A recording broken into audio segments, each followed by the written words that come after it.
میرے نبی کریم علیہ الصلوۃ والسلام کی صفائی کا، نفاست کا، حضور کے حسن کا، ظاہری حسن کا جو اللہ نے دیا تھا، اس کا حال یہ ہے کہ رب فرماتا ہے وَالضُّحَىٰ وَاللَّيْلِ إِذَا سَجَىٰ، محبوب تیرے چمکتے ہوئے چہرے کی بھی قسم ہو، اور جب اس کے گرد زلفیں چھا جاتی ہیں مجھے اس کی بھی قسم ہو۔ اور حضرت عبداللہ بن رواحہ نبی پاک کے صحابی ہیں، وہ فرماتے ہیں کہ حضور کوئی معجزہ نہ دکھاتے، نہ چاند توڑتے، نہ ڈوبا سورج موڑتے، نہ درختوں سے کلمہ پڑھواتے، کوئی معجزہ نہ دکھاتے، پھر بھی نبی پاک کا چہرہ اتنا خوبصورت تھا کہ لوگوں نے دیکھتے جانا تھا اور کلمہ پڑھتے جانا تھا۔ یہ حضور علیہ السلام کے ظاہری حسن کا حال تھا، لیکن اس کے باوجود اللہ کے محبوب آئینے کے سامنے کھڑے ہو کے کنگھی فرماتے تھے، تیل استعمال فرماتے تھے۔ اللہ کے محبوب علیہ السلام اپنے بالوں کے درمیان سے مانگ نکالتے تھے، آدھے بال ایک طرف ہوتے تھے، آدھے ایک طرف ہوتے تھے، اور صحابہ فرماتے ہیں کئی دفعہ حضور امامہ اتارتے تو ان بالوں کے بیچ جو خوشبو لگی ہوتی اس کا رنگ بھی ہم دیکھا کرتے۔ حضور صاف لباس پسند کرتے تھے۔ ایک شخص کو حضور نے دیکھا، اس نے میلے کچیلے کپڑے پہنے، تو حضور نے ٹھنڈی آہ بھری، فرمایا کاش یہ دھو کے کپڑے پہنتا۔ ایک شخص کو دیکھا بال بکھرے ہیں، کنگھی نہیں کی، تو حضور فرمانے لگے کاش یہ کنگھی کر لیتا۔ نفاست پسند آدمی پہ نا بوجھ بنتا ہے۔ جو آدمی، آپ کو پتہ ہے کہ امام شافعی تو فرماتے ہیں جمعے والے دن غسل کرنا واجب ہے، مت غسل نہ کرے تو جمعہ ہی نہیں ہوگا۔ اگرچہ ہمارے امام صاحب کے نزدیک سنت ہے۔ یہ سنت کب بنا؟ ایک دن نہ بہت سارے لوگ اپنے اپنے کام سے اٹھے مسجد میں آ گئے، مسجد نبوی میں۔ کوئی کسان تھا تو کھیت سے اٹھ کے آ گیا، کوئی مزدور تھا تو مزدوری سے اٹھ کے آ گیا۔ تو مسجد میں جب بہت سارے لوگ جمع ہوئے نا، تو بعض لوگوں کو دقت محسوس ہوئی، تو رسول کریم علیہ السلام نے فرمایا کتنا ہی اچھا ہو کہ تم جمعے والے دن نہا کے آیا کرو۔ بس وہ صحابہ کا مزاج ہمارے والا نہیں تھا کہ تفصیل بتائیں، حکمت بتائیں، ملے گا کیا، ثواب کتنا، نہ نہائیں تو گناہ، یہ کوئی نہیں۔ حضور نے کہا کہ نہا کے آؤ تو کتنا ہی اچھا ہے۔ پھر کسی صحابی نے کبھی بھی بغیر غسل کیے جمعہ ادا ہی نہیں کیا۔ کسی نے بغیر غسل کے کبھی جمعہ ادا ہی نہیں کیا نا۔ اسلام بڑا خوبصورت دین ہے۔ حضور نے فرمایا جو کچا پیاز کھائے وہ مسجد نہ آئے، پہلے مسواک کرے، دانت صاف کرے، پھر آئے۔ نبی پاک صلی اللہ علیہ وسلم نے فرمایا جو کچی مولی کھائے مسجد نہ آئے۔ مولی کھانا جائز ہے، پیاز کھانا جائز ہے، لیکن منہ سے بدبو آتی ہے۔ نبی پاک علیہ السلام کا ظاہری حسن کیا بات ہے۔ میلاد مبارکہ میں نبی پاک علیہ السلام کی جو چیز بڑی کھل کے واضح ہوتی ہے وہ رسول اللہ کا حسن و جمال ہے۔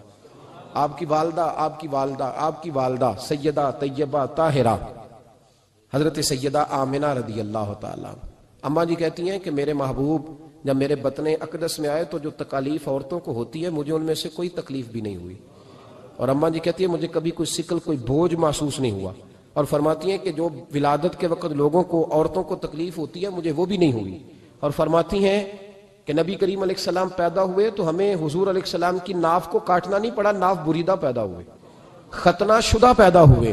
آپ کو پتہ ہے عورتیں غسل دیتی ہیں بچے کو پیدا ہونے کے بعد، لیکن میرے محبوب نے سجدہ ہی کر لیا پیدا ہوتے ہی، امتی امتی کہتے ہوئے پیدا ہوئے۔ حق نے فرمایا کہ بخشا الصلاۃ والسلام، اور پہلے سجدے پر روز ازل سے درود۔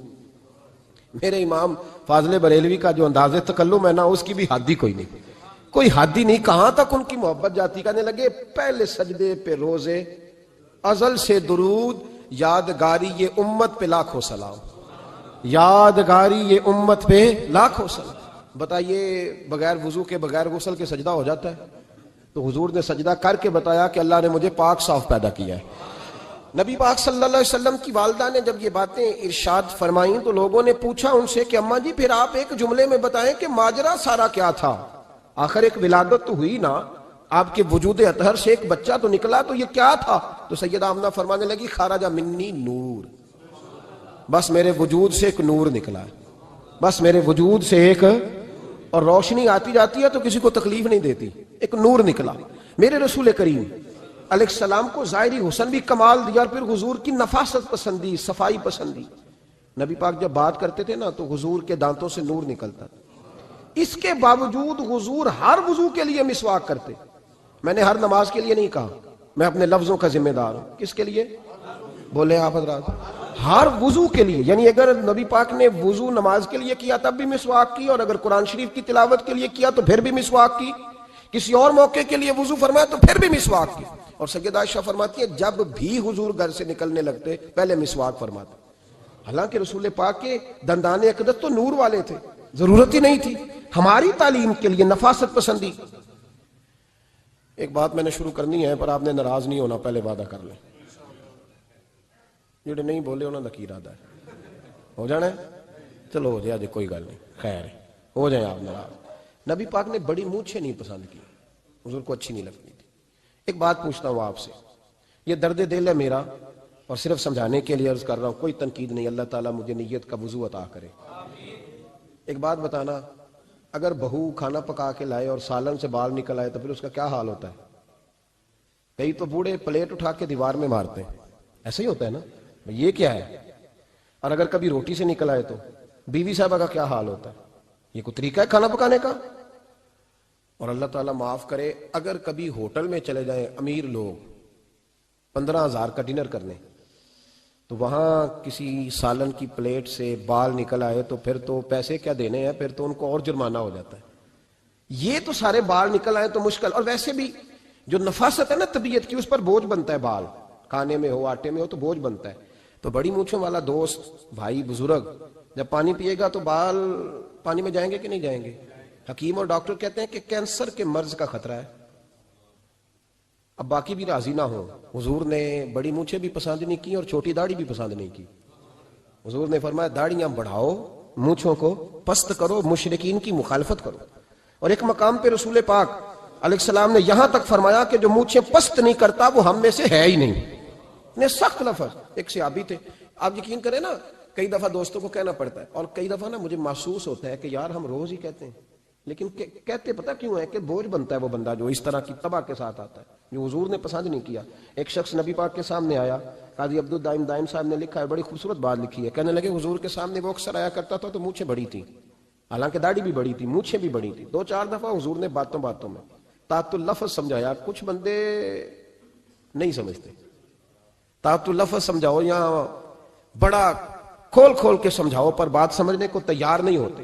پتہ نہیں کیا ایسا حسن ہے بھئی، جو حسن نبی پاک نے پسند نہیں کیا وہ کبھی حسن ہو سکتا ہے، کبھی خوبصورتی ہو سکتی ہے. وہ کسی کا ذاتی کلچر تو ہو سکتا ہے پر دین کی تہذیب نہیں. نبی کریم علیہ السلام نے کئی دفعہ سمجھایا تو ان کی سمجھ میں بات نہ آئی. ایک دن وہ بیٹھے ہوئے تو حضور نے ایک صحابی سے فرمایا کینچی لاؤ.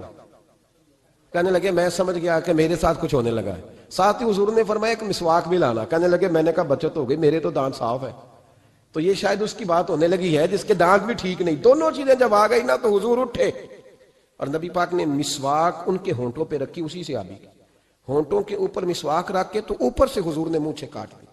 فرمایا یہ نہ ایسا کرو، یہ چیز مجھے پسند نہیں ہے.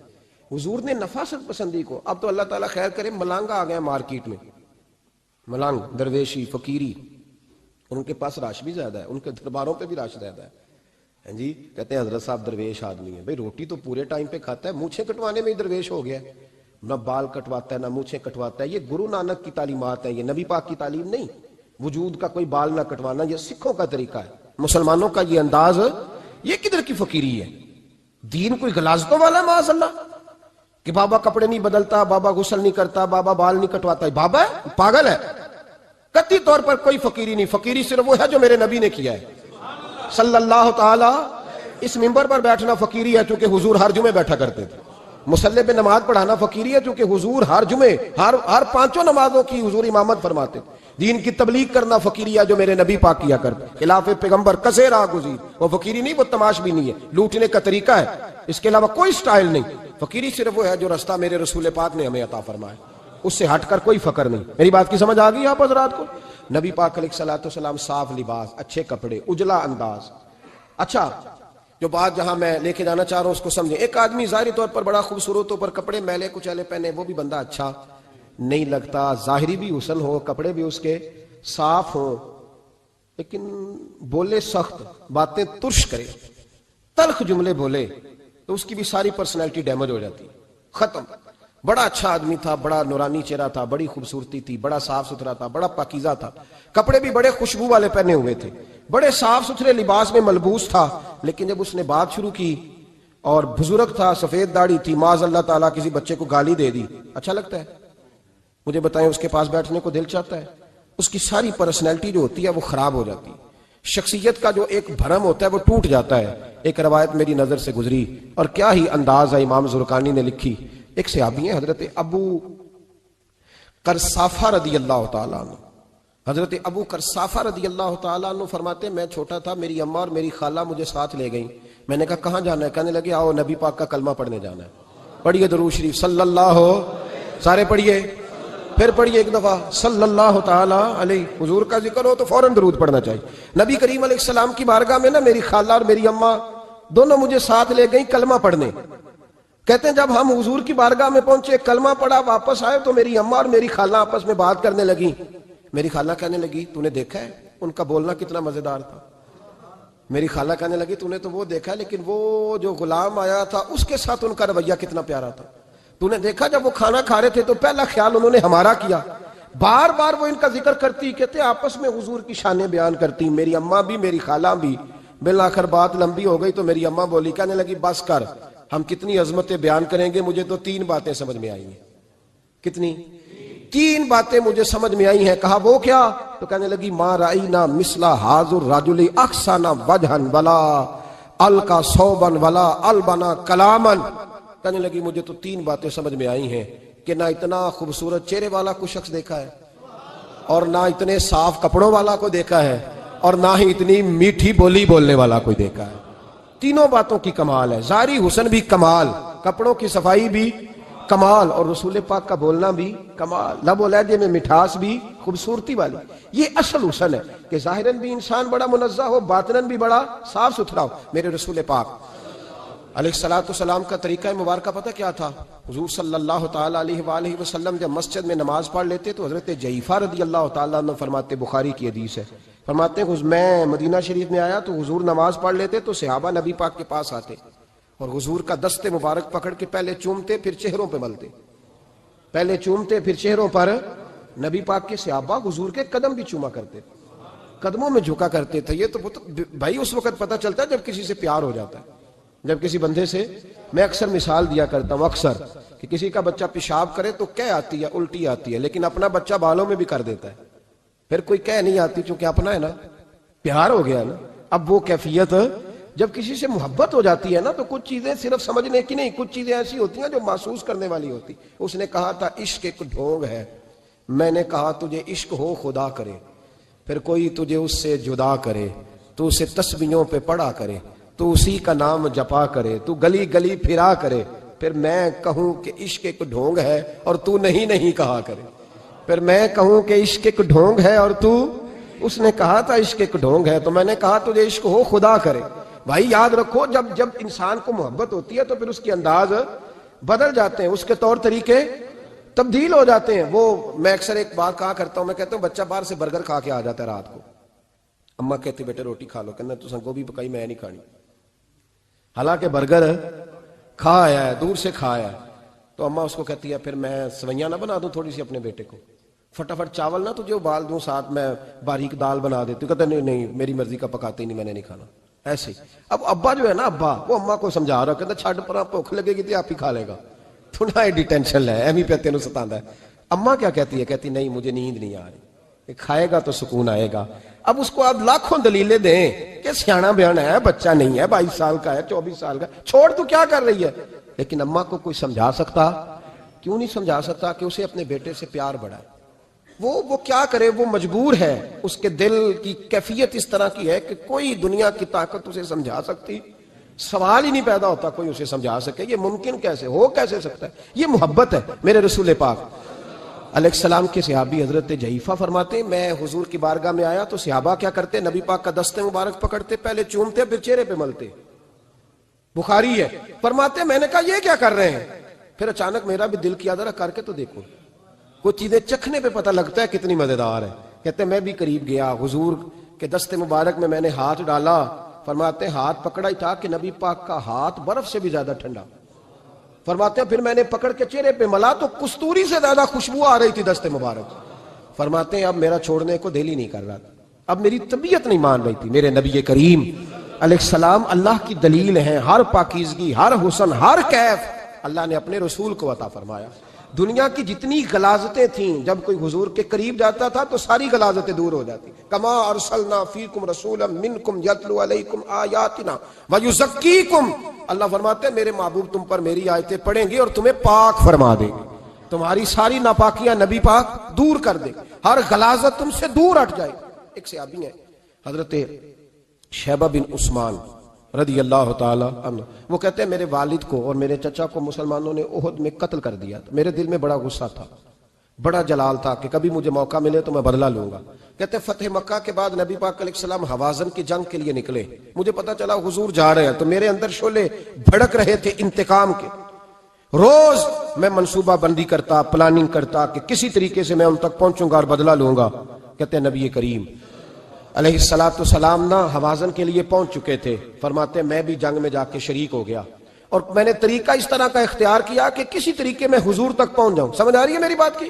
نبی کریم علیہ السلام تک کسی طریقے پہنچ جاؤں۔ فرماتے ہیں لڑتے لڑتے، لڑائی کے دو طریقے ہوتے تھے، کبھی تو ایسے ہوتا تھا کہ ایک دو آدمی مل کے آپس میں لڑتے تھے، پھر گمسان کا رن پڑتا تھا، گھمبیر ہو جاتی تھی جنگ، سمجھ نہیں آتی تھی تیر کہاں سے آیا، نیزہ کہاں سے آیا۔ فرماتے جب گمسان کا رن پڑا نا، مجھے موقع مل گیا، میں حضور کے قریب پہنچ گیا۔ حضرت شیبہ بن عثمان رضی اللہ تعالیٰ عنہ کہتے جب میں پہنچ گیا تو میں نے نا دیکھا کہ اب حضور کے قریب لوگ نہیں ہیں۔ فرماتے میں نے نا فوراً تلوار اٹھائی، تلوار اٹھا کے میں حضور کو معاذ اللہ شہید کرنے ہی لگا تھا کہ ایک نور چمکا حضور کے سامنے۔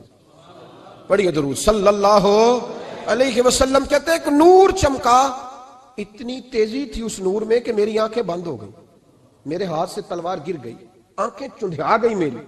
فرماتے تلوار میرے ہاتھ سے چھوٹ گئی۔ اب جب وہ روشنی مدھم ہوئی نا تو میں نے دیکھا نبی پاک سامنے کھڑے مسکرا رہے ہیں۔ میں نے کر دیا، آپ نے سن لی، ذرا دیکھو تو صحیح، جو تلوار لہرائے اسے دیکھ کے بھی کبھی کو مسکرایا ہے؟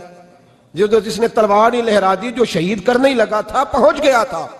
لیکن یہ اخلاق میرے رسول پاک کا ہے صلی اللہ اعلیٰ حضرت فاضل بریلوی کا ایک شعر میں نے پڑھا۔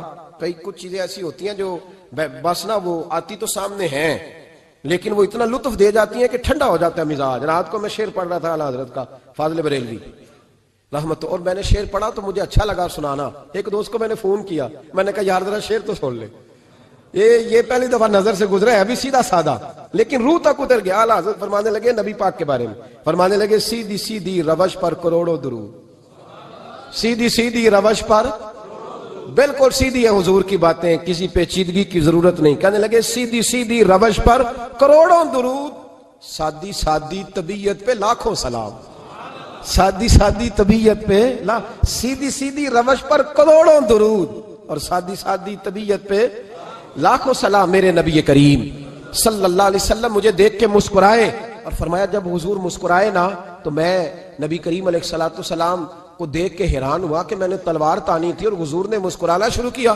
فرماتے اب حضور نے مجھے بلایا، آواز کے ساتھ نہیں بلایا، حضور نے اشارہ کیا یوں کر کے، فرمایا ادھر آؤ نا۔ فرماتے مجھے اب یہ بھی سمجھ نہیں آئی کہ کس نے مجھے اٹھا کے حضور کے قریب کر دیا۔ فرماتے میں نبی کریم کے قریب گیا تو حضور نے میرے دل پر 3 تھپکیاں دی، ایک تھپڑ ہوتا ہے ایک تھپکی ہوتی ہے، پتہ ہے نا فرق کا؟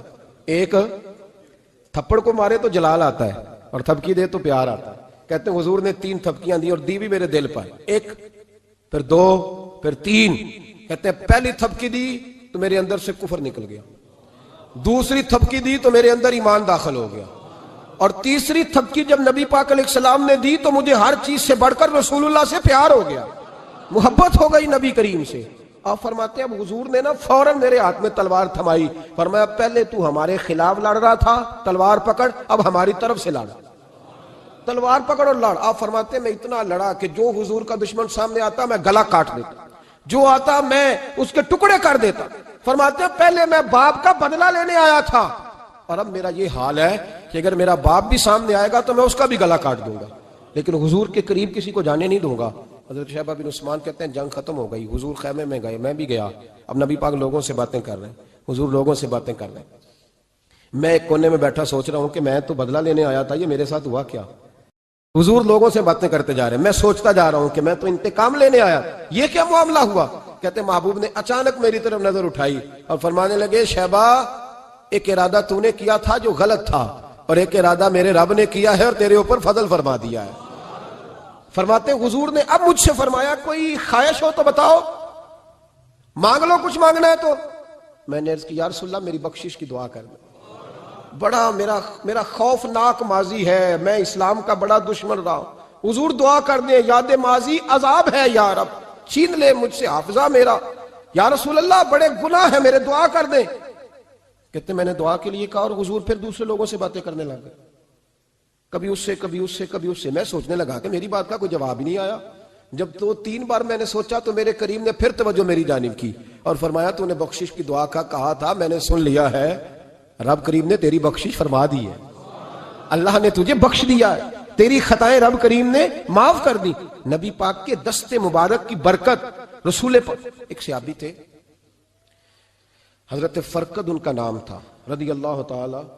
پہلے نا میں جب گفتگو کیا کرتا تھا نا تو میں صحابہ کا نام نہیں لیتا تھا، میں کہتا تھا ایک صحابی فرماتے ہیں، چونکہ صحابہ کے نام مشکل تھے، لوگوں کو یاد نہیں رہتے۔ ایک دن میرے دل میں خیال آیا کہ نام لیں گے نہیں تو انہیں آئیں گے کیسے، چلو خود کسی کو یاد ہو جائے گا، تو مجھے اچھا لگا۔ پچھلی دفعہ میں نے حضرت ساسا بن ناجیہ کا نام لیا تو مجھ سے میرے دوستوں نے کہا ذرا لکھ کے دیں کیا نام تھا۔ مجھے خوشی ہوئی کہ یار اگر یہ لفظ کہے جائیں گے تو لوگوں کو دلچسپی ہوگی۔ حضرت فرقد ایک صحابی تھے اور یہ وہ صحابیاں جنہوں نے حضرت عمر کے زمانے میں موصل کا علاقہ فتح کیا تھا، بڑے دلیر تھے، ان کی 4 بیویاں تھیں۔ وہ کہتے ہیں جب بھی یہ گھر میں آتے تو خوشبو اتنی اعلیٰ لگا کے آتے کہ ہم حیران ہو جاتی۔ عورتیں زیادہ تیاری کرتی ہیں نا مردوں سے کہ نہیں؟ کہ آج کل مرد زیادہ کرتے ہیں؟ چلو میں دس چھوڑو، میں اپنی اصلاح کرنا، تسی دوواں گلاں تے انجن کیتا ہے، اب پتہ نہیں سچ کیا ہے، کون زیادہ تیاری کرتا ہے؟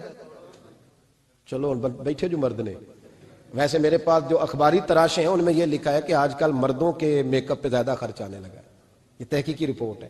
اور پاکستان میں سب سے زیادہ جو اخراجات ہیں وہ میک اپ کے سامان کے ہیں۔ پہلے لڑکیاں بیوٹی پارلر جاتی تھی، اب لڑکے بھی جاتے ہیں۔ پہلے صرف دلہن جاتی تھی، اب سارا خاندان جاتا ہے۔ اللہ تعالیٰ معاف کرے۔ اس کے باوجود بڑی غربت ہے ملک میں، پریشانی بھی بڑی ہے، اس کے علاوہ ہمیں غریبوں کا درد ہے، اس کے باوجود ہم لوگوں کی مدد کرنا چاہتے ہیں۔ پتہ نہیں کیا ترجمہ کیا ہم نے غریب پروری کا، کیا معنی بنایا، اللہ ہی بہتر جانتا ہے کہ وہ چیزیں جن کی بالکل حاجت نہیں، بالکل ضرورت نہیں، ان پر لاکھوں لٹا کے کہتے ہیں وہ دیکھو بیچارے کو روٹی نہیں مل رہی۔ تو بھائی آپ مہربانی کرتے خالی کنگھی کر لیتے، باقی پیسے غریب کو دے دیتے۔ لیکن چلے معیار ہے نا ہمارا اپنا معیار ہے، اس پر میں جاتا نہیں، بات نہیں کرتا۔ نبی کریم علیہ الصلوۃ والسلام کے صحابی ان کی ازواج کہتی ہیں کہ اب عورتیں زیادہ تیاری کیا کرتی تھیں، لیکن وہ جب گھر آتے نا تو اتنی خوشبو لگاتے، کہتی ہم چاروں مل کے کوشش کرنے لگی، ڈھونڈنے لگی کہ وہ خوشبو کا پتہ کریں جو یہ لگاتا ہے۔ ہم نے بازار سارے تلاش کر لی۔ عرب کے اندر آج بھی خوشبو کا بڑا شوق ہے اور بڑی مہنگی خوشبو ملتی ہے، کبھی آپ بازار جائیں، کہتی ساری خوشبوئیں لگا لی، تھک گئیں۔ ایک دن چاروں سوتنے مل کے بیٹھی، کہنے لگی ہم نہیں اس کا مقابلہ کر سکتے، آج پوچھ لے کہاں سے خوشبو لگاتا ہے، پوچھ ہی لیتے ہیں، چلو بات ہی ختم ہو جائے، پوچھ لیں۔ یہ ہم جتنی مرضی آلہ لگائیں، جب یہ آ جاتا ہے نا، کچھ لوگ میرے محفل ہوتے ہیں، جہاں آ جاتے ہیں وہاں چھا جاتے ہیں، تو یہ جب آتے ہیں تو چھا ہی جاتے ہیں۔ کیا کریں، اس طرح کا میرے محفل ہے، کیا کریں اس کا؟ فرمانے لگی ایک دن چاروں سوتنوں نے مل کے ان کو بٹھا لیا، کہنے لگی بتاؤ تو صحیح خوشبو کون سی لگاتے ہو؟ کہنے لگے کوئی بھی نہیں، کبھی لگائی نہیں، آج تک نہیں لگائی۔ تو کہتے ہیں بیویاں کہنے لگی صحابہ تو غلط بیانی نہیں کرتے، پر آپ کیا بات کر رہے ہیں، یہ کیسے ہو سکتا ہے کہ آپ آتے ہیں تو ہم حیران ہو جاتی ہیں۔ فرمانے لگے جس دن کی تم لگی ہوئی ہو نا میری خوشبو کا مقابلہ کر دے، مجھے پہلے دن کا پتا ہے۔ تو میں نے کہا چلو زور لگا ہی لیں، دیکھ ہی لیتے ہیں کہاں تک بات جاتی ہے تمہارے پاس جتنا زور لگا لو۔ بہرحال میں اللہ کی قسم اٹھا کے کہتا ہوں کبھی نہیں لگائی۔ تو بیویاں کہنے لگی پھر بتا تو صحیح، تو ایک دلیر آدمی ہے، اور جو دلیر لوگ ہوتے ہیں وہ خوشبوؤں کے اور کپڑوں کے اور ان چیزوں میں زیادہ وقت نہیں لگاتے، ان کے تو مشن اور طرح کے ہوتے۔ آپ تو مجاہد قسم کے آدمی ہیں پر ہر وقت خوشبو آتی ہے۔ تو حضرت فرقد رو پڑے، کہنے لگے بیمار ہو گیا تھا، لاچار ہو گیا تھا، حکیموں طبیبوں نے انکار کر دیا، وجود پر میرے آبلے نکل آئے، پھنسیاں بن گئی، ان میں پیپ بھر گئی، بیٹھ نہیں سکتا تھا، اٹھ نہیں سکتا تھا۔ جب تھک گیا نا تو دروازہ رسول پہ چلا گیا، جب تھک گیا طبیبوں کا تھکایا ستایا حضور کی بارگاہ میں، کہا محبوبہ دیکھے تو صحیح میرا کیا حال، حضور ذرا دیکھے، چل نہیں سکتا، سو نہیں سکتا، بیٹھ نہیں سکتا، تیرے علاوہ غم کسے بتاؤں؟ کہتے ہیں حضور نے فرمایا 70 ڈھانپ لے، باقی سارے کپڑے اتار دے۔ 70 ڈھانپ لے، کہتے ہیں ٹخنوں سے لے کر ناف تک میں نے 70 ڈھانپ لی، باقی سارے کپڑے اتارے۔ حضور کیا کریں گے؟ فرماتے ہیں نبی پاک نے دست مبارک اٹھایا، برف سے ٹھنڈا، کستوری سے زیادہ مہکنے والا، فرماتے ہیں پورے وجود پر میرے حضور نے دست مبارک ایک دفعہ لگا دیا، اب جدھر جدھر سے گزرتا ہوں ساری دنیا خوشبو سے بھر جاتی ہے۔ یہ نبی پاک کا دیا ہوا نور ہے، یہ حضور کی عطا کردہ شفا ہے، یہ رسول پاک کے حسن کی خیرات ہے۔ ایک شاعر نے ایک فکرہ کا کمال کر دی، کہنے لگا ظلمت کو ان کے نور نے کافور کر دیا، جس پر پڑی نظر اسے بھی نور کر دیا۔ رسول پاک علیہ السلام کے دست خیر میں وہ برکات تھی۔ حسن کی دو قسمیں ہوتی ہیں، ایک حسن ہوتا ہے ملمہ سازی والا، بیوٹی پارلر والا، ایک حسن ہوتا ہے باطن کا۔ بچے پتہ کیوں خوبصورت ہوتے ہیں؟ اس پر علماء مناطقہ نے بحث کی ہے، محدثین نے لکھا ہے۔ بچہ گدھے کا بھی ہو تو پیارا لگتا ہے، چھوٹا بچہ اگر اس کا رنگ بہت گورا نہ بھی ہونا، صرف چھوٹا ہو، وہ پیارا لگتا ہے، اس میں ایک جاذبیت ہوتی ہے۔ اس پر ہمارے مفسرین نے، محدثین نے، علماء مناطقہ نے ایک بحث کی ہے۔ وہ کہتے ہیں اصل بات یہ ہے کہ بچے جھوٹ نہیں بولتے، بددیانتی نہیں کرتے، دھوکہ نہیں کرتے۔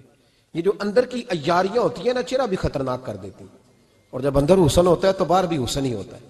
بچے میں کوئی مکاری عیاری نہیں ہوتی، فساد نہیں ہوتا، نیت میں فطور نہیں ہوتا، کسی کو لوٹنے کا ارادہ نہیں، کسی کو شیشے میں اتارنے کا پروگرام نہیں بتاتا۔ بچہ چرب زبان نہیں ہوتا، اس کو طریقہ نہیں ہوتا، وہ لوگوں کو قائل کرنے کے ہر وقت دوڑتا نہیں، الٹی سیدھی گیمیں نہیں چلاتا، کیونکہ اندر حسن ہوتا ہے تو وہ حسن اس کے چہرے پر معصومیت بن کے آتا ہے۔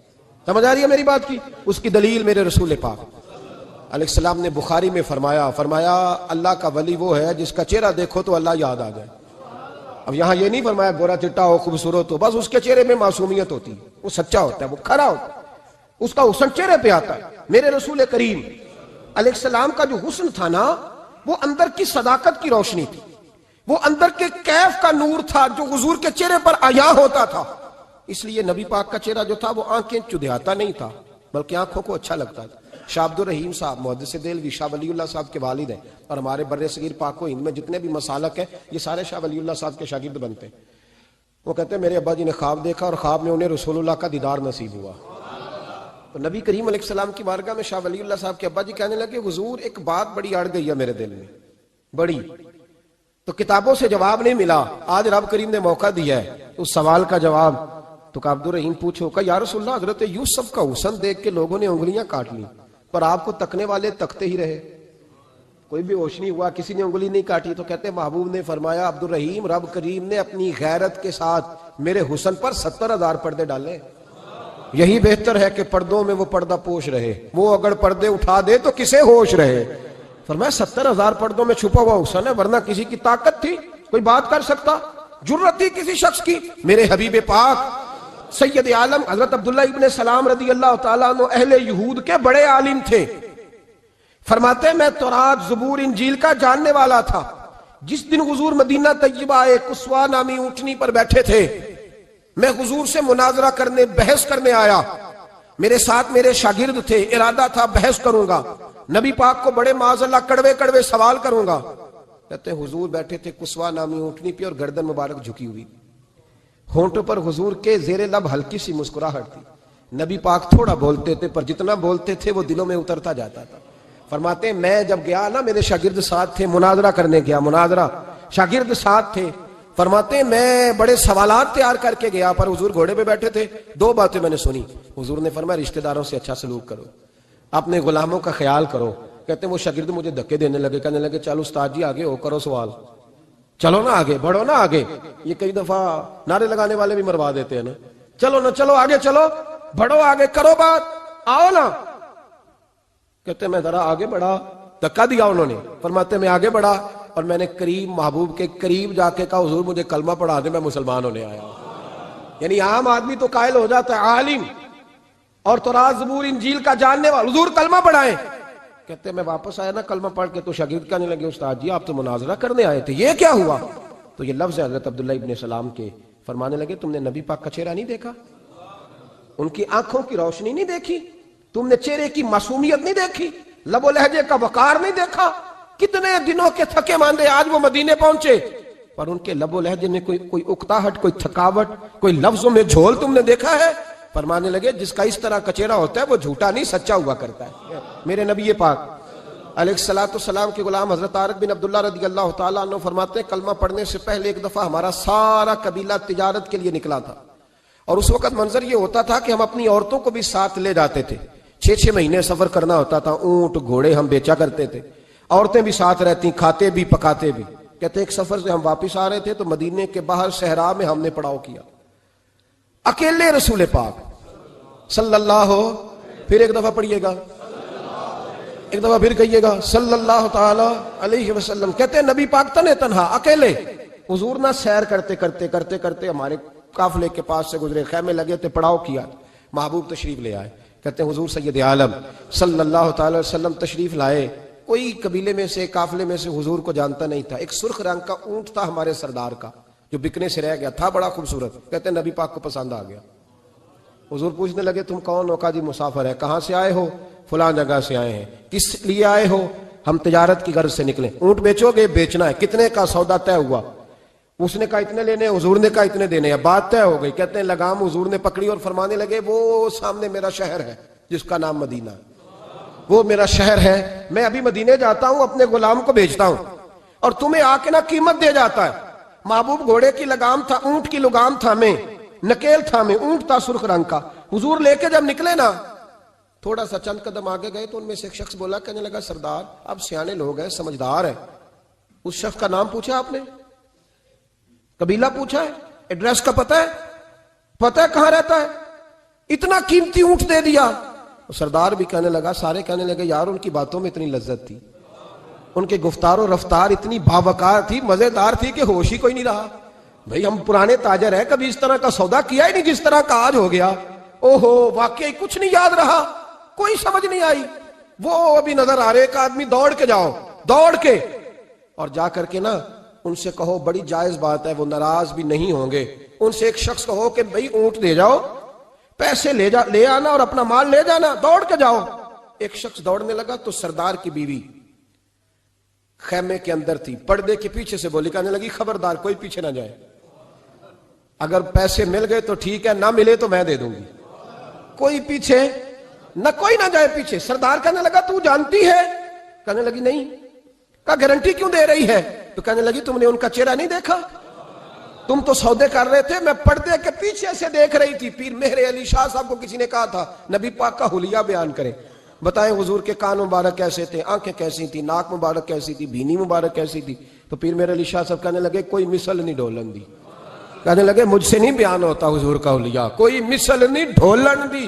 تو چپ کر مہر علی, ایتھے جا نہیں ہوں بولن دی, میں بس کر, تو بیان کر سکتا ہے اتنی طاقت. اعلیٰ حضرت نے کہا لم یاتی نذیر کفی ناظرین مثلے تو نشد پیدا جانا. کہا حضور مثال تو تب آپ کی بنے گی نا, کوئی آپ کی طرح کا پیدا تو ہوگا, تبھی مثال بنے گی, تو جب ہوا ہی نہیں تو مثال کیسے بنے گی. کہنے لگی کوئی نہ جائے, نہ پیسے آئے تو میں دے دوں گی. میں تو پردے کے پیچھے سے دیکھ رہی تھی, ان کے چہرے کا وقار دیکھا, ان کی آنکھوں کی روشنی دیکھی, ان کے لفظوں کا حسن دیکھا. تم 50 باتیں کرتے تھے, وہ ایک جواب دیتے تھے اور گنے چنے لفظ بولتے تھے. ان کی سادگی کا وقار دیکھا, جانے دو, نہ پیسے آئے تو میں دوں گی. کہتے ہیں حضور گئے, تھوڑی دیر کے بعد ایک کالے رنگ کا حبشی غلام آیا, پیسے بھی پکڑے اور اپنی چادر میں نا کھجورے باندھ کے تو پیچھے ڈالی ہوئی, اور دیہاتی لوگ پیچھے نہیں ڈال لیتے, کھجورے ڈال کے پیچھے. کہتے ہیں وہ آئے اور ان کے آنے کا انداز بھی بڑا نرالا تھا. کہتے ہیں وہ جھومتے جھومتے اللہ کا ذکر کرتے, اللہ الصمد کرتے پہنچ گئے اور آگے کہنے لگے تم سے میرے نبی نے اونٹ خریدا ہے؟ تم سے؟ کہا ہم سے خریدا ہے. کہنے لگے یہ تمہارے پیسے, اور پھر چادر کھول کے صحرا پہ بچھا دی. کہنے لگے یہ تمہارے پیسے اور کھجورے کھاؤ, میرے نبی نے تحفہ بھیجا ہے, کھاؤ حضور نے تحفہ بھیجا ہے.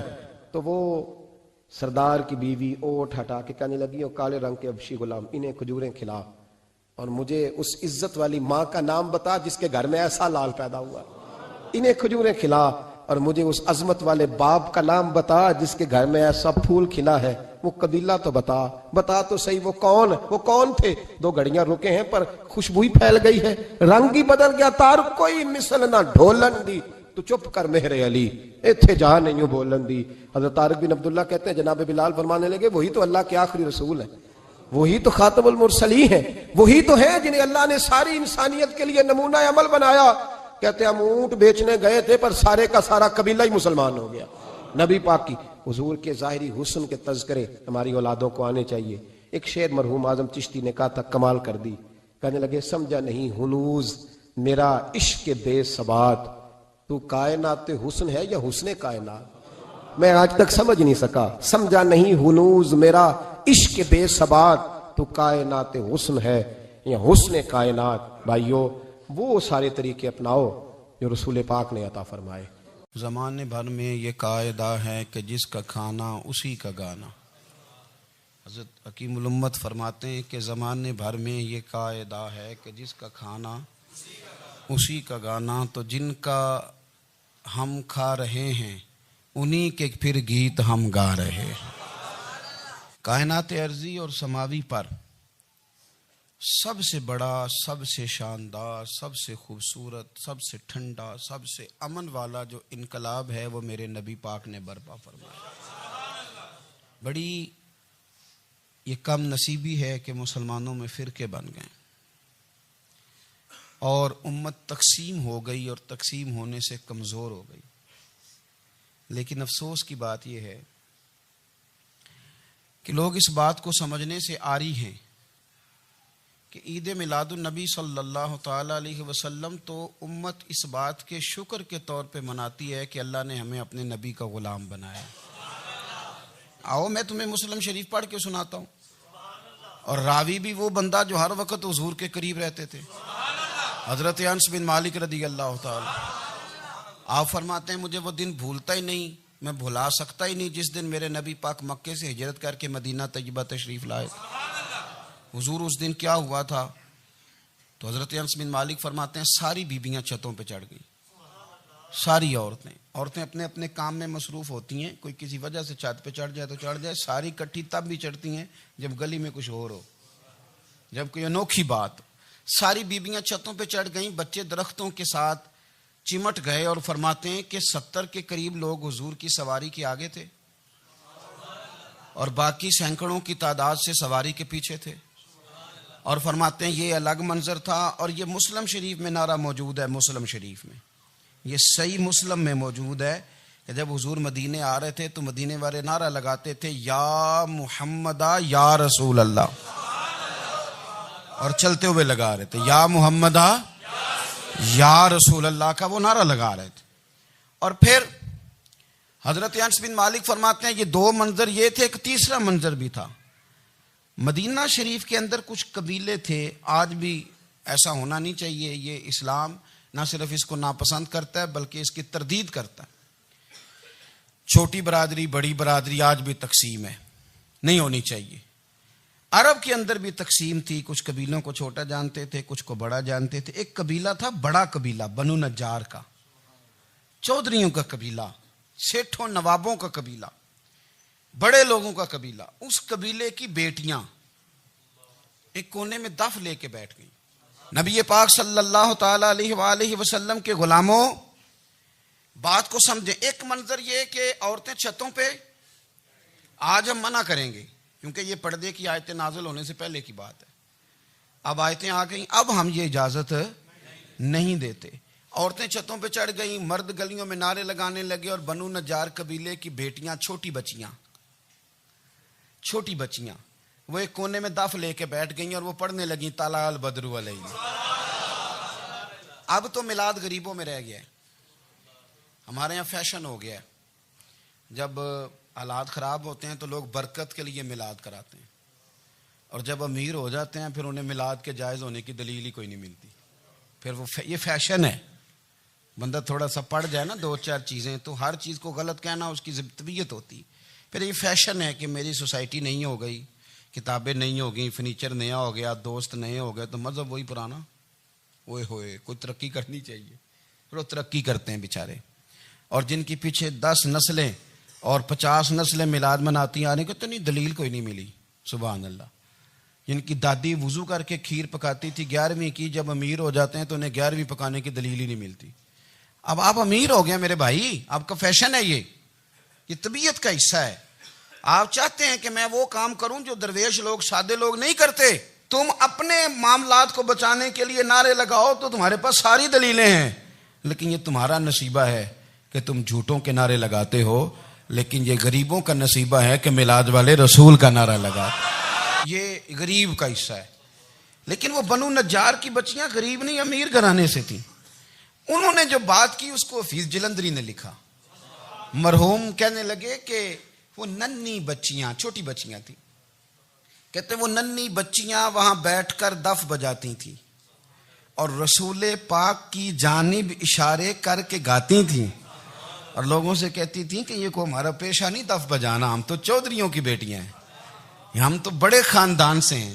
وہ ننھی بچیاں جو بیٹھ کر وہاں دف بجاتی تھیں، رسول پاک کی جانب اشارے کر کے گاتی تھیں اور کہتی تھی ہم ہیں بچیاں نجار کے عالی گھرانے کی، خوشی ہے آمنہ کے لال کے تشریف لانے. ہمیں بڑی خوشی ہے آمنہ کے لال کے، خوشی ہے آمنہ کے لال کے، خوشی ہے آمنہ کے لال کے، ہمیں خوشی ہے آمنہ کے لال کے تشریف، خوشی ہے بس آمنہ کے لال کے تشریف. نبی پاک صلی اللہ تعالیٰ علیہ وآلہ وسلم سے امت کا جذباتی رشتہ ہے. یہ پہلے دن سے ہی ابو جہل کب منع کرتا تھا کسی مسلمان کو کہ خانہ کعبہ میں نماز نہ پڑھو، کہتا پڑھو. حضرت صہیب ابن سنان رومی سے اس نے کہا کہ آپ اپنے طریقے کے مطابق، مسلمانوں کے طریقے کے مطابق کعبے کے اندر نماز پڑھیں، جو مرضی کریں. روکتے تو وہ نبی پاک کے قریب جانے سے تھے. وہ منڈیوں میں بیٹھ جاتے تھے، حضور کے قریب نہ جانا، حضور کے قریب نہ جانا، حضور کے قریب نہ جانا. میری بات کو آپ سمجھے اور ہمیشہ یاد رکھیں، امت کا نبی پاک سے جذباتی رشتہ، جذباتی. یہ جو رسول اللہ کی امت ہے یہ گناہگار ہو سکتی ہے پر اپنے نبی کی غدار نہیں ہوتی. میں آپ کو صحیح کہہ رہا ہوں. میرے کلین شیو نوجوان کے کان میں آپ جا کے کہیں نبی پاک، چاہے اس نے نماز نہ پڑھی ہو، چاہے اس نے داڑھی نہ رکھی ہو، آپ حضور کا نام لیں، اس کے رونگٹے کھڑے ہو جاتے ہیں. اس کی طبیعت، اس کا دل دھک دھک کرتا ہے، اس کی ایک ایک روح سے محمد محمد کی آوازیں نکلتی. یہ فیض ہے رسول پاک کا اور یہ کرم ہے اللہ کا اس امت کے ساتھ. امیر ملت پیر جماعت علی شاہ صاحب محدث علی پوری فرماتے ہیں ایک جگہ ہندوؤں کا جلسہ تھا، ہندو پنڈت تقریر کر رہا تھا، اس نے نبی پاک صلی اللہ علیہ وسلم کی شان میں معاذ اللہ کو بے ادبی کر دی. مسلمان تھے ہی نہیں، ایک مسلمان تھا، وہ ملنگ نہیں ہوتے دوری ڈنڈے والے، اس کے پر رنگین ڈنڈا تھا، وہ کہیں دور بیٹھا تھا. تو اس نے سن لی، اسپیکر چل رہا تھا، تو وہ ڈنڈا لے کے تو سٹیج پہ چڑھ آیا. وہ کہتا ہے میں نے پنڈت کے سر میں مارا ایک ہی ہے پر مارا ذرا صحیح کر کے. وہ ڈھیر ہو گیا، لوگوں نے گرفتار کر لیا، جیل میں چلا گیا. پیر صاحب کہتے ہیں میں ملنے گیا، بندے کو بسم اللہ بھی سیدھی نہیں پڑھنی آتی، سورۃ اخلاص بھی ٹھیک نہیں آتی، اسے ربنا آتی نہ دعا نہیں کر سکتا، ملنگ ہے. میں ملنے گیا اور میں نے کہا یار نہ تو نماز پڑھے، نہ داڑھی رکھے، نہ تو مسجد جائے، پر تو نے کمال کر دی. تو کہتے ہیں پیر صاحب چھم چھم رویا اور پنجابی میں کہنے لگا پیر صاحب میں گناہگار ہاں پر اپنے نبی دا غدار تے نہیں نا. یہ گناہگار اور غدار میں فرق ہوتا ہے. میں گناہگار ہوں پر یہ تو نہیں نا کسی کی ضرورت کہ میرے سامنے میرے نبی کے بارے میں بات کر جائے اور ساڈی اچھی تے سچی سرکار نو گل کر جائے. یہ بات آپ سمجھیں. دشمن احمد پہ شدت کیجئے، ملحدوں سے کیا مروت کیجئے، شرک ٹھہرے جس میں تعظیم رسول، اس برے مذہب پہ لعنت کیجئے اور مثل فارض زلزلے ہوں نجد میں ذکر آیات ولادت کیجئے اور یا رسول اللہ کی کثرت کیجئے. نبی پاک کا پیار امت کے لیے سرمایہ حیات ہے. رسول پاک کے ساتھ امت کا والہانہ رشتہ ہے. نبی پاک کے ساتھ والے حضرت خبیب کو گرفتار کر لیا مکے والوں نے. اس وقت غربت تھی اسلام پر. مکے میں سارے لوگ اکٹھے ہو گئے اور چوک میں پھانسی دینے لگے حضرت خبیب کو. کہنا آسان ہے، کرنا بڑا مشکل ہے. بندہ جیل میں الجھ جائے تو میں نے بڑے بڑے سیانے لوگ معافیاں مانگتے دیکھے، بڑے بڑے لوگ کہتے دیکھے ہیں کہ یہ کام بڑا. قید تنہائی بذات خود ایک مصیبت ہے. آپ کو اکیلا رہنا پڑ جائے نا، یہ لاک ڈاؤن ہوا ہے تو لوگ نفسیاتی مریض بن گئے. اکیلے رہنا، تنہا رہنا کوئی چھوٹا کام ہے. حضرت خبیب اکیلے اور مکے کا دور اور چاروں جانب کافر، اور چوک میں جب پھانسی پہ لٹکایا جانے لگا تو ابو سفیان بولے اور بول کے کہنے لگے یار بندہ کوئی کام کر کے بڑا پچھتاتا بھی ہے کہ یار نتیجہ کیا نکلا. تو معاذ اللہ آپ کا بھی نتیجہ تو پھانسی ہے، تو آپ کا کیا خیال ہے؟ یہ آپ یقین کریں کہ لوگ صحیح صحیح ساتھ چلتے ہیں، تھوڑی سی دشواری اٹھانی پڑ جائے تو کہتے ہیں میں گاڑی ٹھیک تھا، پر انہی پتھروں پہ چل کے اگر آ سکو تو آؤ. میرے گھر کے راستے میں کوئی کہکشاں نہیں ہے. لوگ نا میٹھا میٹھا کھانا چاہتے ہیں، تھوڑا کڑوا آ جائے تو مصیبت بن جاتی. کہتے ہیں سارے ہی فلانے سے پیار کریں گے تو میں کروں گا، سارے مخالفت بھی کریں گے تو ہم انشاءاللہ پیار ہی کریں گے. یہ کیا بات ہوئی کہ ہم زمانے کا رنگ دیکھ کے چلیں گے؟ اب بعض لوگ پچھتا رہے ہوتے ہیں. حضرت خبیب سے کہا ابو سفیان نے، ابھی کلمہ نہیں پڑھتے تھے، کہنے لگے تو اس وقت پھانسی پہ لٹک رہا ہے اور تیرے نبی مدینے میں اور آرام میں، اور ان کے صحابہ آرام میں، اہل بیت گھر میں. تیرے ذہن میں اگر اس وقت یہ بات ہو کہ اس وقت تیری جگہ پہ وہ ہوتے معاذ اللہ، تو پھر کیا ہوتا؟ مجمع غیروں کا، علاقہ غیروں کا. یہ ٹائم آیا تھا اب نعرہ رسالت لگانے کا. اب ٹائم آیا حضرت خبیب نے نعرہ رسالت لگانا ہے، پر لگانا کس طرح ہے کہ کافر یاد رکھیں. حضرت خبیب سے کہنے لگے اگر تیری جگہ حضور ہوتے تو پھر تیرا کیا خیال ہے معاذ اللہ؟ تو حضرت خبیب کہنے لگے تم ابھی بھی نہیں سمجھے؟ ٹھیک ہے میں مکے میں اکیلا ہوں، سارے لوگ مدینے میں ہیں، پر میں پچھتا نہیں رہا، میں تو فخر کر رہا ہوں. میں فخر کر رہا ہوں اس لیے کہ چوری کر کے جان نہیں دے رہا، مدینے والے کی عزت پہ جان دے رہا ہوں. میں فخر کر رہا ہوں. فرمایا سن، تو کہتا ہے تیری جگہ حضور ہوتے اور تم انہیں یہاں معاذ اللہ پھانسی پہ لٹکاتے. فرمایا سن، میں تو یہ بھی پسند نہیں کرتا کہ میں گھر میں بیٹھا ہوں اور میرے نبی کو ہلکا سا کانٹا بھی چبھ جائے. ہمارا اپنے نبی سے محبت کا رشتہ ہے، ایک کانٹا بھی حضور کے قدم مبارک میں چبھے ہمیں برداشت. مجمع ان کا تھا، نعرے لگ رہے تھے، ہم نے مسلمان پکڑ لیا. لیکن حضرت خبیب نے اکیلے، اللہ کرے آپ کو میری بات کی سمجھ آئے، اللہ کرے آپ کو سمجھ آئے، اکیلے جب پھانسی کے تختے کے قریب نعرہ لگایا نا کہ میں تو کانٹا بھی نہیں چبھنے دوں گا اپنے نبی کو، اب سارے ہار گئے. اب اس ایک جملے نے نا ان کو شکست خوردہ کر دیا. اب بول کچھ نہیں سکتے تھے، گردنیں جھک گئیں. اور جب سناٹا چھایا تو ابو سفیان ساتھ والے سے کہنے لگا باقی ساری باتیں اپنی جگہ پر ہیں، پر اصحاب محمد سے پیار تو بڑا ہی کرتے ہیں نا. اور وہ کچا رنگ للاری والا جیڑا چڑھدا تے لیندا رہندا، اے عشق تیرے دا رنگ محمد چڑھ جائے پھر نہیں لیندا. کہا یار پیار تو یہ کرتے ہیں نا، اس میں کوئی شک والی بات. اس پیار سے کافر ڈرتا ہے. نبی پاک کے ساتھ جذباتی وابستگی، حضور کے ساتھ غلاموں کا جذباتی رشتہ، اور نبی پاک صلی اللہ تعالی علیہ وسلم کی آمد پر تشکر کے جذبات. امام رازی نے لکھا ہے کہ حضرت موسیٰ کلیم اللہ علیہ السلام نے تورات کی تختیوں کے اندر ایک امت کا ذکر پڑھا کہ جو امت گناہ کا ارادہ کرے گی تو گناہ لکھا نہیں جائے گا جب تک کر نہ لے، اور نیکی کا ارادہ کرے گی تو رب ان کی نیکی لکھ دے گا، اور جب وہ کر لے گی تو اللہ 10 گنا اجر عطا کرے گا. اور وہ ایسی امت ہوگی کہ جن کے چہرے قیامت کے دن نور کی طرح چمکیں گے، اور وہ امت ہوگی جن کی اللہ تعالیٰ زمین ساری پاک فرما دے گا، جہاں نماز پڑھیں گے نماز ہو جائے گی. یہ تذکرے پڑھ کے تو حضرت موسیٰ کلیم عرض کرنے لگے اللہ یہ امت میری بنا دے. تو رب کریم نے فرمایا کہ موسیٰ نہیں، یہ تو میرے محبوب کی امت ہے.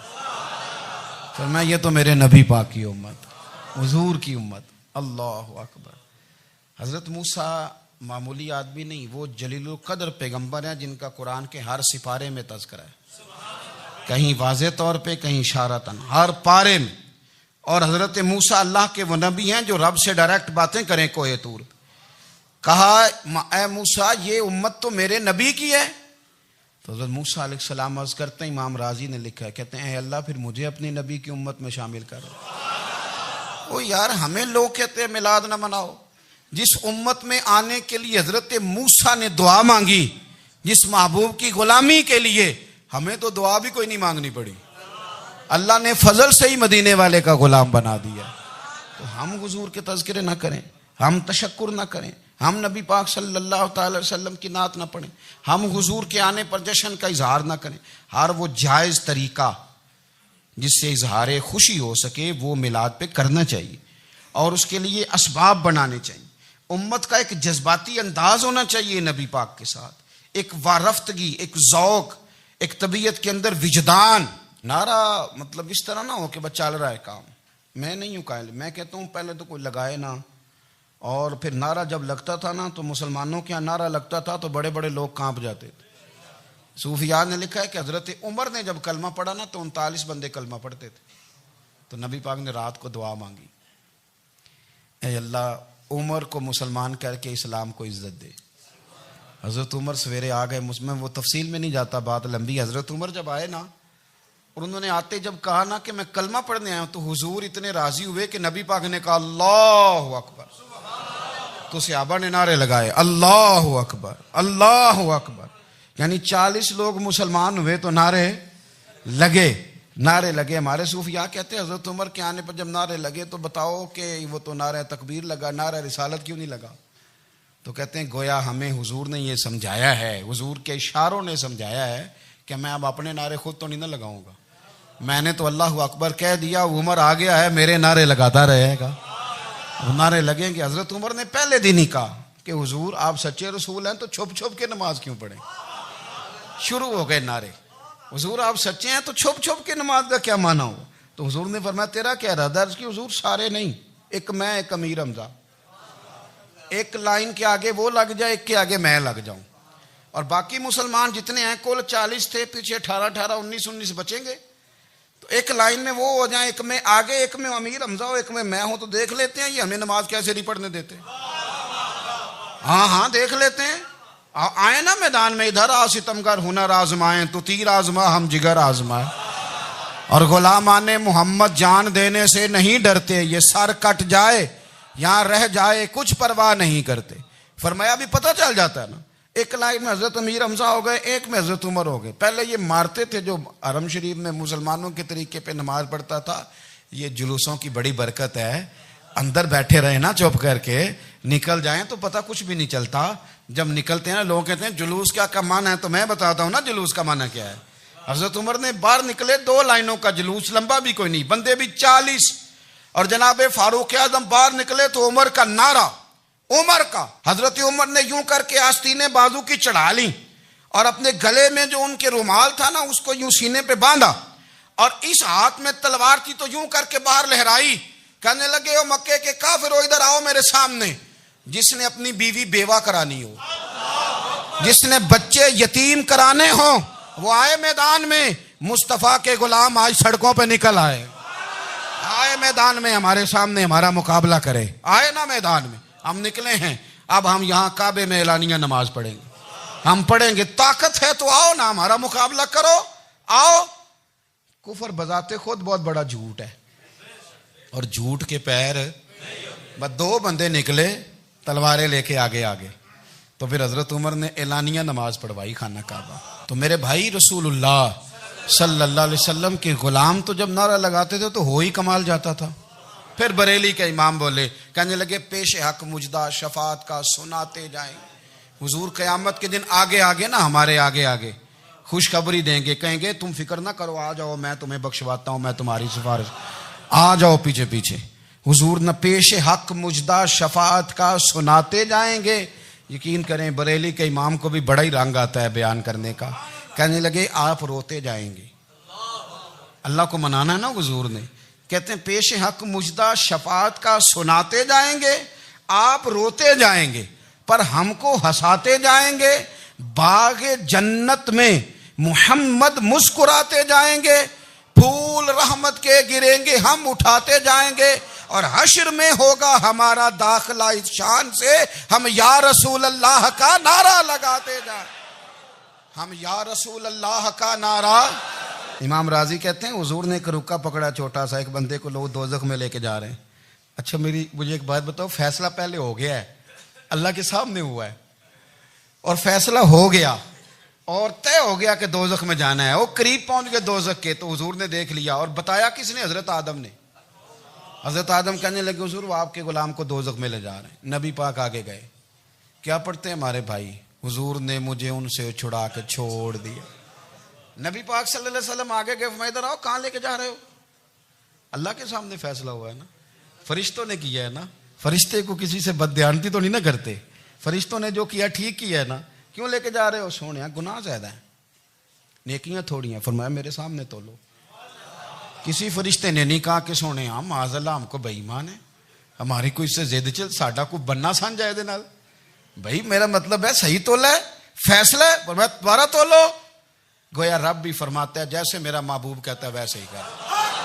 اور کوئی نہیں, دوبارہ تول لو, کوئی حرج نہیں, تولو نا دوبارہ. فرشتے دوبارہ آئیں گے, انہوں نے دوبارہ تولا, ایک پلڑے میں نیکیاں, ایک پلڑے میں گناہ. اب وہ گناہ پھر زیادہ نکلے تو نبی پاک نے نا جیب سے اتنا سا روکا نکالا. روکے کا بھی کوئی وزن ہوتا ہے, وہ حضور نے نیکیوں کے پلڑے میں رکھ دیا, نیکیاں بڑھ گئیں. فرشتے بھی چپ کر گئے. چلو بھائی جنت میں. میری طرح کا تھا نا, پتہ سارا ہے سردار نو کیتی ہے. پتہ تو تھا نا اسے من آنم کے من دانم، تو سیدھا حضور کے قدموں سے جا لگا، کہنے لگا سونیا میں تو ساری زندگی گناہ کرتا رہا، یہ کون سی نیکی ہے؟ تو حضور فرمانے لگے چپ کر، جنت کا دروازہ کھول گیا، تو جا جنت میں۔ حضور رکے میں کیا ہے؟ فرمایا تو نے ایک دن درود و سلام نہیں پڑھا تھا، میں نے تیرا سنبھال کے رکھا ہوا تیرا درود شریف، وہ نعرے رسالت بھی تو نے لگائے تھے، وہ تو کھول کے میرے تذکرے میں نے تیرا سنبھال لیا، دوزخ میں میں تو کیا میرا سایہ نہ جائے، کیونکہ رسول پاک سے دیکھا نہ جائے، میرے رسول پاک۔ اور میری بات سنو، میں بھی آپ کو کھانا نہیں کھلاتا، لنگر میرے سنگی کھلاتے ہیں، میرے دوست آپ کو کھانا پیش کرتے ہیں، ہر جگہ آپ جاتے ہیں تو وہاں کچھ لوگوں کی ڈیوٹی ہوتی ہے، لیکن ترمذی شریف سیاستہ کی حدیث ہے، حضرت انس نے پوچھا تھا حضور قیامت میں کہاں ملیں گے؟ فرمایا حوض کوثر پہ۔ حضور وہاں انس پانی پلائیں گے کہ بلال پلائیں گے کہ سہیب پلائیں گے؟ فرمایا نہیں، امت پیاسی آئے گی تو میں اپنے دست مبارک سے پانی پلاؤں۔ حضور وہاں نہ ملے تو فرمایا پل صراط پہ آنا، امت گزرے گی تو میں رب سلم کی دعائیں کروں گا۔ تو اعلیٰ حضرت فرماتے ہیں جب حضور دعا کر رہے ہیں تو ڈرنے کی ضرورت کیا ہے؟ خدا کی رضا چاہتے ہیں دو عالم، خدا چاہتا ہے رضائے محمد، رضا اب پل سے وجد کرتے گزری کہ ہے رب سلم دعائے محمد صلی اللہ ہو۔ تو حضور وہاں ملاقات نہ ہوئی تو پھر اس حدیث کو بھی یہ حدیث مضبوط کر دے گی۔